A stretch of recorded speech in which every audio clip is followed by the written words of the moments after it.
Since the year 2000, more than 350 books have been published explaining in detail the falsification of theism, Christianity especially. This has never happened before, ever. Please tell your Christian friends about it. They haven't noticed. My name is David Madison, the 25th of January 2020. I'm an ex-clergy atheist, and I have collected these titles into what I call the Cure for Christianity Library in homage to Mark Twain's famous comment that the best cure for Christianity is reading the Bible. Now, there are a lot more books to help with that. Just type Cure for Christianity Library into Google. These writers have said some pretty cool things. Hence this series of flash podcasts, Cure for Christianity Knockout Quotes. This is quote number 11. In the new anthology by John Loftus, The Case Against Miracles, there's an essay by Matt McCormick titled, God Would Not Perform Miracles. In the essay, we find this comment, quote, millions of people suffer horribly from disease, famine, cruelty, torture, genocide, and death. The occurrence of a finite miracle in the midst of so many instances of unabated suffering suggests that the being who is responsible doesn't know about, doesn't care about, or doesn't have the power to address the others, unquote. What does he mean by a finite miracle? One example would be Jesus changing water into wine, or a woman being healed by touching his garment, or Jesus healing blindness or leprosy instantly.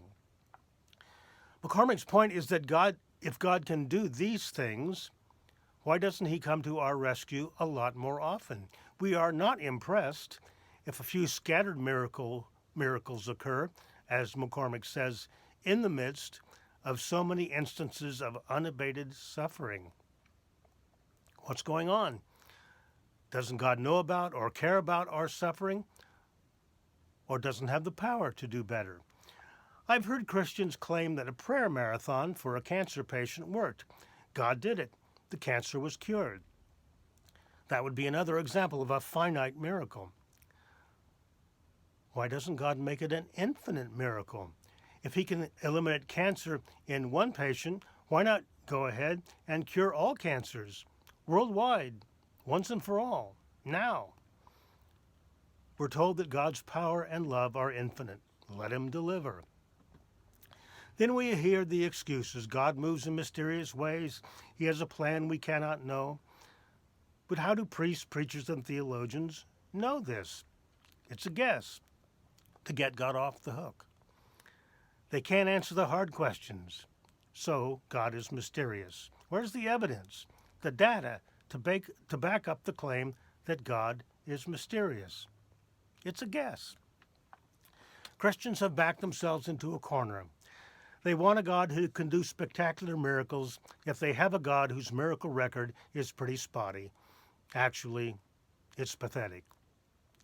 Now, about those finite miracles we find in the Bible, like Jesus turning water into wine. The largest painting in the Louvre is 32 feet by 22 feet. Painted in the 16th century by Paolo Veronese, it depicts that famous wedding at Cana. It's magnificent and reflects the super popularity of this Jesus miracle. But this story is found only in John's Gospel, the last to be written, and there's so much in the Gospel we know John just made up. To take this miracle seriously, we'd have to have a lot of solid evidence, documentation, ways to verify. Water into wine is a feature of fantasy literature. Matt McCormick has given us a knockout quote. We can't be impressed by a God who does tricks, but doesn't use his almightiness to relieve massive human suffering. Sorry, miracles are just bad theology.